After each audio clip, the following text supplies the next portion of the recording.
तो मूवी का स्टार्ट घने जंगलों से होता है, जहाँ एक बूढ़ी औरत विलियम विलियम चिल्ला रही थी, ऐसे जैसे वो किसी को ढूंढ रही हो। और फिर अचानक उसकी नजर एक जगह रुक जाती है। खुद भी वो सहम गई सामने नजर आने वाले मंजर की वजह से। वहाँ किसी इंसान, किसी जिस्म वाला भेड़िया एक इंसान को खा रहा था, और आज पूरे चांद की रात भी थी। फिर सीन कट होकर प्रेजेंट टाइम में हम विलो नामी छोटी बच्ची को देखते हैं, जो अपनी फैमिली के साथ शहर से दूर जंगल में बने एक घर में रहती है। उसका घर वाले सब अजीब थे। उसके घर में क्या चलता था उसे कभी मालूम नहीं हो सका, इसलिए आज हर चीज का पता चलाने के लिए वो अपने मॉम डैड का पीछा करते हैं, जो एक जानवर को गाड़ी में डालकर जंगल की तरफ निकले थे। इससे पहले कि वो कुछ देख पाती, अचानक उसके फ्रेंड पर वहाँ आकर उसे वहाँ से ले जाते हैं, ये कहते हुए कि रात होने वाली है, जंगल में खतरा बढ़ने वाला है। अगली सुबह जब उसकी मॉम घर आई तो वो सही से चल भी नहीं पा रही थी, और उसके डैड की हालत तो इतनी खराब थी कि उसकी मॉम और ग्रैंडपा सहारा देते हुए उसे रूम में लेकर जाते हैं। और ग्रैंडपा विलो की मॉम यानी इमोजन से कहते हैं, देखो ये सब अब ज्यादा दिन नहीं चल पाएगा। उनकी बातें विलो को और सोच में डाल गई थी कि आखिर उनके घर में होता क्या है। उसी रात में उसे अपने डैड के रूम से चिल्लाने की आवाजें भी सुनाई देती हैं, जैसे वो दर्द में हो। विलो जब उन्हें चेक करने गई तो एकदम से भयानक रूप में आकर उसके डैड ने उसी के ऊपर हमला कर दिया, और तभी उसकी आंख खुल गई। मतलब ये उसका बुरा ख्वाब था। सुबह होने पर उसने देखा कि इमोजिन उसके डैड का कोट धो रही थी, जो तकरीबन पूरा ही खून से लथपथ था। अब उसने रहा नहीं किया, उसने हिम्मत की और जाकर अपनी मॉम से पूछ ही लिया, मॉम यहाँ चल क्या रहा है। इमोजिन गड़बड़ा गई और बोली, कुछ भी तो नहीं, सब ठीक है, सब नॉर्मल है। सच का पता तो लगाना था विलो को। वो चुपके से रात में अपने मॉम डैड की बातें सुनती है, जहाँ उसके डैड कहते हैं, इमोजिन मेरी हालत अब ज्यादा खराब है और मुझे पता है कि तुम मेरी वजह से मुश्किल में हो। इससे पहले कि वो कुछ और कहता, एलिजाबेथ उससे कहती है, आराम करो, और ये कहकर वो रूम से चली गई। विलो अभी भी एक सुराख से कमरे में देख रही थी, जहाँ से अचानक अब उसके डैड ही उसे देख लेते हैं, और वो उनकी लाल सुर्ख डरावनी आंखों को देखकर सहम कर अपने रूम में चली जाती है। अब तो डर के मारे उसे सांस भी नहीं आ रहा था, इसलिए उसे ऑक्सीजन मास्क भी लगाना पड़ा। अब सुबह विलो के डैड के उठने से पहले ही इमोजिन उसे लेकर शहर जाने की तैयारी करती है। विलो पहली मर्तबा शहर जा रही थी, इसलिए बहुत एक्साइटेड थी। उसके ग्रैंडपा जो उसे जान से भी ज्यादा प्यार करते थे, वो उसे चॉकलेट लेने के लिए पैसे देते हैं, और इनका प्यारा सा सफर शुरू हो जाता है। उसकी मॉम आधे रास्ते में उतर कर अपने कपड़े भी चेंज करती है, और चुपके से विलो उनको देखती है कि उसकी मॉम के जिस्म पर बहुत सारे चोट के निशान थे। खैर यहाँ उसकी मॉम ने उसे सख्ती से मना किया कि तुम मेरे कपड़े चेंज करने वाली बात घर जाके किसी को मत बताना, और सुनो आज मैं तुम्हें कार चलाना सिखाती हूँ। विलो की तो एक्साइटमेंट डबल हो गई थी। ये लोग शहर जाकर अपना काम करते हैं, विलो के लिए इमोजिन थोड़ी शॉपिंग करती है, और ये लोग घर आ जाते हैं, जहाँ आते ही इनका सामना विलो के डैड से होने पर ये दोनों ही सहम गई। और जब उसने देखा कि इमोजिन ने विलो को शॉपिंग भी करवाई है, तो वो मानो पागल ही हो गया। अपनी बेटी से उसका ड्रेस छीन लेता है वो, और उसे अजीब तरीके से सूंघने लगा। फिर दोनों के गले में जबरदस्ती हाथ डालते हुए वो उन्हें घर के अंदर ले गया, और कान में उसने बोला, देखो मैं तुम दोनों से बहुत प्यार करता हूँ, कभी छोड़ के ना जाना मुझे। ये रिक्वेस्ट कम धमकी ज्यादा लग रही थी। खैर अब कई दिन गुजर जाते हैं और दिखाया जाता है कि आज पूरे चांद की रात है। रात होने से पहले ही इमोजिन अपने गाड़ी के अंदर एक जानवर पैक करती है और विलो के डैड को लेकर जंगल के लिए निकल जाती है। वो कहाँ जाते थे, आज रात वो क्या करते थे, विलो भी जानना चाहती थी। विलो भी उनका पीछा करने का फैसला करती है। वो देखती है कि इमोजिन उसके डैड को लेकर एक गुहार के अंदर चली गई, जहाँ जाकर उन्होंने उसके डैड को जंजीरों से बांध दिया। इसके बाद इमोजिन जो अपने साथ जानवर लेके आई थी, उसे भी उस केव के अंदर छोड़ देती है, और फिर केव के बाहर लगा हुआ एक बड़ा सा लोहे का दरवाजा बंद करके वो अपनी गाड़ी की तरफ बढ़ जाती है। मॉम के हाथ से निकलते ही विलो जल्दी से उस दरवाजे में बने हुए गैप के जरिए उस केव के अंदर चली जाती है, अपने डैड को देखने के लिए कि आखिर उसके डैड को होगा क्या। पता चलता है कि उसे अंदर जाते हुए इमोजिन ने भी देख लिया था। वो चिल्लाती रह गई, विलो अंदर नहीं जाओ, अंदर खतरा है, लेकिन विलो ने एक नहीं सुनी।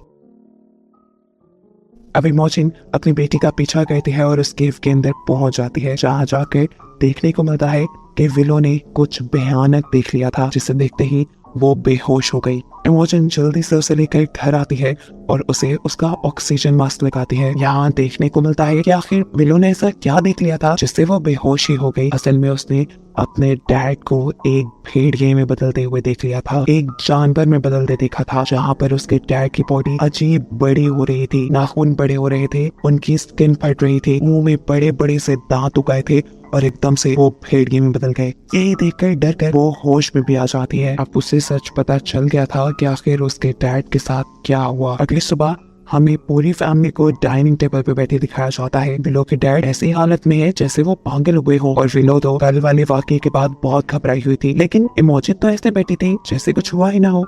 विलो घबरा कर यहाँ से उठकर अपने ग्रैंडपा के घर चली जाती है। उसके यहाँ से जाते ही उसके मॉम डैड उसके ग्रैंडपा से लड़ने के लिए आ जाती है कि बाहर निकालो विलो को। उसके ग्रैंडपा समझाते हैं, अरे वो डरी हुई है, उसे रहने दो कुछ दिन मेरे पास। लेकिन ये लोग जब ग्रैंडपा की नहीं सुनते और उनसे लड़ाई करने लगते हैं तो ये विलो से बर्दाश्त नहीं होता और वो चुपचाप अपने ग्रैंडपा के कमरे से निकलकर अपने घर की तरफ बढ़ जाती है। फिर आकर भी उसकी दिमागी हालत काफी खराब थी। उसकी मॉम ने उसे जो नए कपड़े दिलवाए थे उसने वो भी फाड़ दिए। रात भी हो चुकी थी। चुपके से विलो के ग्रैंडपा उसके घर आते हैं, उसके कान में कहते हैं, चलो यहाँ पर तुम्हें खतरा है इन दोनों से। विलो भी उनकी बात मानते हुए उनके पीछे आ जाती है, लेकिन इस चीज की खबर पड़ चुकी थी अब विलो के डैड को, जो अपनी गाड़ी लेकर उनका पीछा करते हैं और लड़ते हुए विलो को घर ले आते हैं। अब तो इमोजन को भी लग रहा था कि उसके डैड ने उसकी बेटी को किडनैप किया। इससे गुस्से में वो अपने डैड से कहती है, बस अब आप कभी मेरे घर नहीं आएंगे। उसने तो ये कहकर अपने कमरे का दरवाजा बंद कर दिया। लेकिन अब विलो और भी ज्यादा उदास हो गई, क्योंकि एक उसके ग्रैंड भाई तो थे जो उसे अच्छी तरह समझते थे। उसका मूड ठीक करने के लिए अब उसके डैड उसे लेकर जाते हैं उसी केव में जहाँ पर विलो ने उसे भेड़िया बनते हुए देखा था। इस केव में आकर वो घबरा गई। उसे लग रहा था कि उसके डैड उसे नुकसान पहुंचाएंगे, लेकिन ऐसा नहीं था। उसके डैड बस उसे अपनी जिंदगी का बहुत बड़ा सच बताने आए थे। वो एक कहानी सुनाते हैं अपने ग्रैंडपा की, जो एक बहुत ही अच्छे इंसान थे, लेकिन हर बड़े चांद की रात पे पता नहीं उन्हें क्या हो जाता था, वो सब कुछ छोड़ छाड़ कर जंगल में चले जाते थे। असल में वो एक वेयरवुल्फ थे। हर बड़े चांद की रात को वो एक भेड़िए में बदल जाते थे। भेड़िया बनकर वो अपनी वाइफ को या अपनी फैमिली को कोई नुकसान ना पहुंचा दे, इसलिए वो जंगल में चले जाते थे। और ये बात उनकी वाइफ यानी मेरी ग्रैंड माँ को भी नहीं पता थी। एक दिन मेरी ग्रैंड माँ ने डिसाइड किया, आज तो मैं जाकर देखूंगी कि आखिर वो जाते कहाँ हैं। ग्रैंड माँ ने उनका पीछा किया और जंगल में आ गई। ग्रैंड माँ ने उनका भयानक रूप भी देख लिया और फिर वो बेहोश हो गई। चांदनी रात खत्म होने पर सुबह में जब ग्रैंडपा को होश आया तो उन्होंने देखा कि अपने वुल्फ वाले यानी भेड़िए वाली शक्ल में उन्होंने अपनी वाइफ को ही मार डाला था। और इस चीज से वो बहुत ज्यादा दुखी हुए थे। ये वही सीन था जिसे हमने मूवी के स्टार्ट में देखा कि एक ओल्ड लेडी विलियम विलियम चिल्लाते हुए जंगल की तरफ आई थी। असल में वही उस लड़के की ग्रैंड मॉम थी। सीन्स दोबारा प्रेजेंट में शिफ्ट होती है और विलो के डैड उसे बताते हैं कि मैं भी अपने ग्रैंडपा की तरह ही एक वेयरवुल्फ हूँ। ये कहते हुए वो बहुत ज्यादा इमोशनल हो गया था। विलो उसे दुखी नहीं देख पाती और जाकर उसके गले लग जाती है। ये लोग हंसी खुशी घर वापस आते हैं, जहाँ पर इमोजन यानी विलो की मॉम भी उसे खुश देखकर बहुत खुश थी। इमोजन भी इनकी मस्ती में इनके साथ मिल जाती है। ये तीनों बेड पर लेट जाती है, जहाँ पर इमोजन अपने हस्बैंड से कहती है, तुम जब ऐसे होते हो तो मुझे बहुत अच्छे लगते हो। और फिर बस सीन यहीं से कट हो जाता है और हम देखते हैं कि अगले दिन भी विलो के डैड उसे जंगल में लेकर आए थे लकड़ियां काटने के लिए। लेकिन यहाँ आते ही किसी बात पे विलो के डैड ने उसे डांट दिया। इसी वजह से वो डरी सहमी बैठी थी। ये चीज उसके डैड ने नोटिस कर ली और उसका मूड फ्रेश करने के लिए उसे कहा, तुम तो इस जंगल की प्रिंसेस हो, जिससे उसका भी मूड काफी बेहतर हो गया। विलो के डैड उसे गाड़ी के ट्रंक पे बिठाकर उसे सैंडविच खिलाने लगे। वो उसके लिए कुछ और भी लेकर आए थे, जिसे लेने के लिए जब वो कार के फ्रंट पे गए तो वहाँ बदकिस्मती से उसे मिल गई इमोजन की वही ड्रेस जिसे वो पहनकर शहर जाती थी। ये देखकर वो तो गुस्से से पागल हो गया।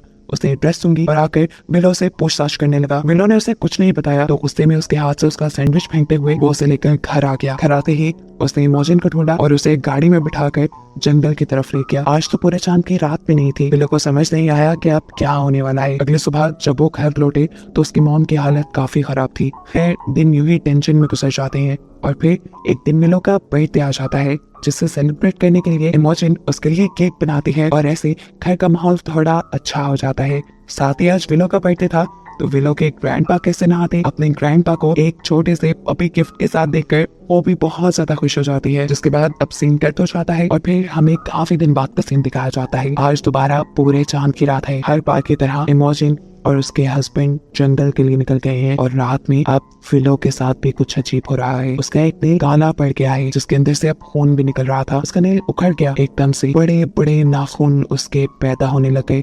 उसकी बॉडी भी बदल रही थी और दांत भी बिल्कुल एक भेड़िए जैसे हो गए। इससे पहले कि वो पूरी तरह भेड़िया बन जाती उसे होश आ गया और पता चला ये सब उसका बुरा ख्वाब था। जब उठी तो वो बहुत ज्यादा घबराई हुई थी। डर की वजह से अब तो उसे सांस भी ठीक से नहीं आ रहा था। किसी तरह गिरते पड़ते वो अपना ऑक्सीजन मास्क उठाती है और अपने मुंह पे लगा लेती है। हालत बेहतर होने के बाद जब वो पानी पीने के लिए किचन में गई तो उसे दरवाजे के बाहर से किसी की आवाजें सुनाई दी। इससे पहले कि वो गेट खोल देती, उसके पीछे से एक ग्रैंडपा आकर उसे ये करने से रोक देते हैं। अब पता चला है कि असल में इमोजन इस चांदनी रात में अपने हस्बैंड को अकेले ही जंगल में छोड़कर घर वापस आ गई थी। इसी वजह से तो वो बहुत गुस्से में घर वापस आया था। वो इनके साथ कुछ भी कर सकता था। विलो की हिफाजत करने के लिए वो विलो को ऊपर उसके रूम में छोड़ाते हैं और फिर इमोजन अपने डैड से एक गन लेती है। गन लेकर वो जरूर अपने हस्बैंड को मार ही देती। ये चीज विलो के रियलाइज होते ही विलो दोबारा पैनिक हो जाती है और बेहोश हो जाती है। उसकी गिरने की आवाज इन दोनों ने सुन ली थी।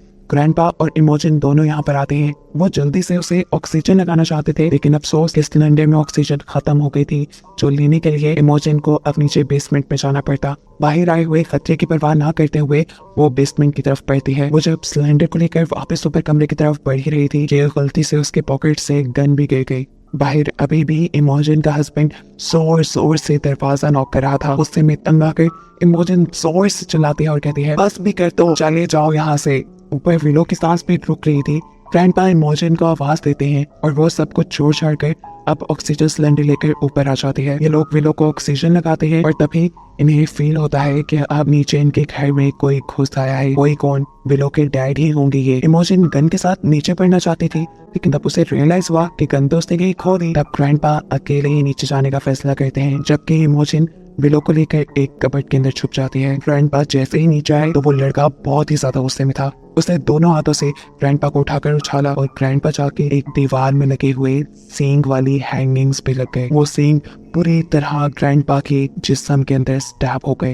ये करने के बाद अब वो गुस्से में ऊपर गया इमोजन को ढूंढने के लिए, जो कबर्ड में छुपी हुई थी। विलो को भी ठीक उसी टाइम होश आया। इससे पहले कि वो डर से चिल्ला देती, इमोजन उसके मुंह पे हाथ रख लेती है। वो बहुत ही ज्यादा डरी हुई थी कि कहीं उसका हस्बैंड उसे देख ना ले, लेकिन वो यहाँ पे किसी को ना पाकर इस कमरे से चला गया और मौके का फायदा उठाते हुए ये भी कमरे से निकल गई। अब जल्दी से इमोजन विलो को गाड़ी में बिठाते हैं और उसे कहती है, अगर 2 मिनट तक मैं ना आई तो तुम ये गाड़ी लेकर यहाँ से भाग जाना और जब तक सूरज ना उगे तब तक इस गाड़ी को चलाते रहना। मैं तुम्हारे ग्रैंडपा को लेकर आती हूँ।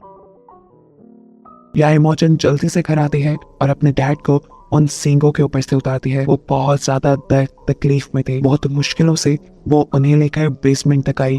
वो इससे पहले कि यहाँ से निकल जाते इन्हें ऊपर किसी की आहट महसूस होती है। मतलब ये कि इमोजन का हस्बैंड अभी गया नहीं था, वो इन्हें यही कहीं ढूंढ रहा था, ठीक बेसमेंट के ऊपर।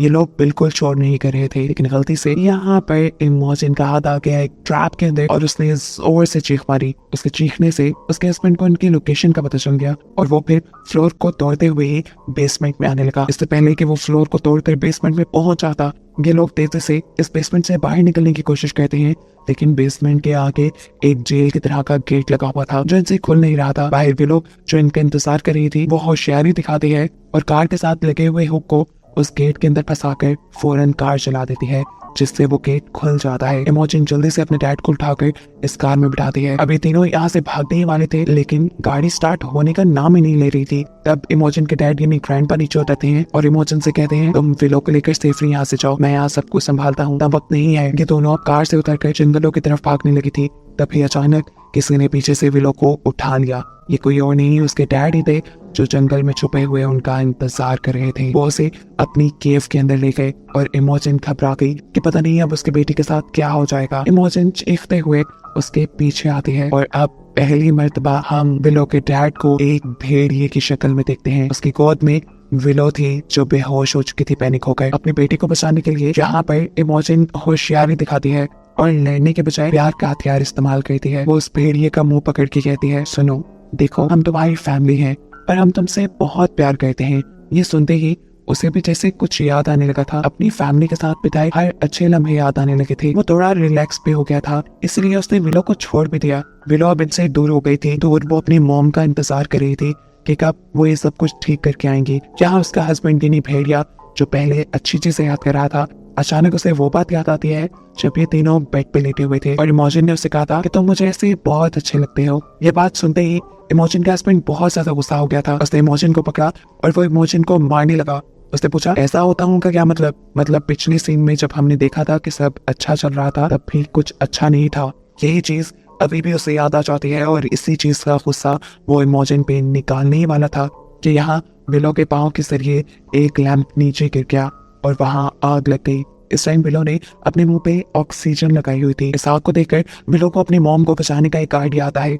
वो अपना ऑक्सीजन मास्क उतारती है और ऑक्सीजन सिलेंडर के जरिए उस आग को भड़काकर उस भेड़िए की तरफ यानी अपने डैड की तरफ कर देती है, जिससे उसके डैड जलकर मर जाते हैं और ये लोग फाइनली इस मुसीबत से बाहर निकलते हैं। इस भेड़िए के मरने के साथ अब इनकी जिंदगी आसान होने वाली थी। मूवी के लास्ट सीन में दिखाया जाता है कि विलो एक भेड़ियों पे लिखी बुक पढ़ रही थी और उसकी मॉम पैकिंग कर रही थी ये घर छोड़ने के लिए। जाने से पहले विलो जब अपना घर देखती है तो उसे बहुत से फ्लैशबैक्स आते हैं अपने डैड के हर उस वक्त के जब उसने विलो और इमोजन को टॉर्चर किया था, और उस आखिरी वक्त का भी जब विलो के डैड विलो और उसकी मॉम को मारने ही वाले थे और अपनी मॉम को बचाने के लिए विलो ने उसे ही जलाकर मार डाला। इस टाइम फ्लैशबैक में देखने को मिलता है कि उसके डैड कोई भेड़िया नहीं थे जो ये सब कर रहा था, वो सिर्फ एक साइको इंसान था जिसे बस अपनी फैमिली को टॉर्चर करने में मजा आता था। इसीलिए विलो की इमेजिनेशन में पूरी मूवी के अंदर हम उसे एक भेड़िए के रूप में देखते रहे। वो अपने डैड को एक भेड़िया ही समझती थी जो असल में एक पागल इंसान था, और उससे अब ये लोग छुटकारा पा चुके थे और अपनी नई जिंदगी शुरू करने वाले थे, जिन्हें दिखाते हुए ये कहानी यही खत्म हो जाती है।